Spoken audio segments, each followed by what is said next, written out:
What's up mga ka-idol?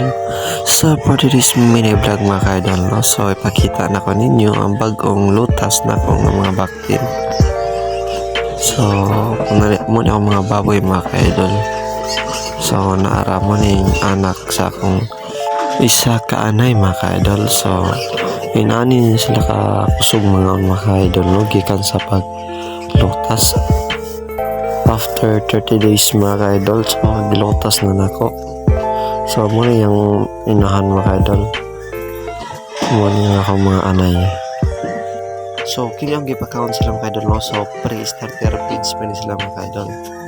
So after 2 weeks din mga ka-idol, sa ako din silang i-hag-starter feeds mga ka-idol. So kini nga mga baktin mga ka-idol, so muna yung anak sa isa na ko ka inahan nga baboy mga ka-idol, no?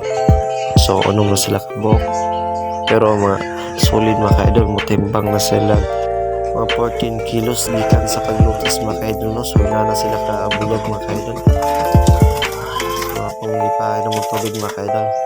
So dapat sa pagpainom sa mga baktin mga ka-idol, so i-control ninyo ang tubig para dili magbasa ang ilang tayo mga ka-idol. So nibalik ko sa pikas mga ka-idol, no? Kaya nahurot na ang ilang bahog, so ako rin pong gibahog agbalik mga ka-idol. So ina na sila kapaspas mga ka-idol mga maunang after 2 weeks mga ka-idol, so mag-change feed na po mga ka-idol. So maurat to mga ka-idol, so salamat sa paglantaw mga ka-idol, bye bye.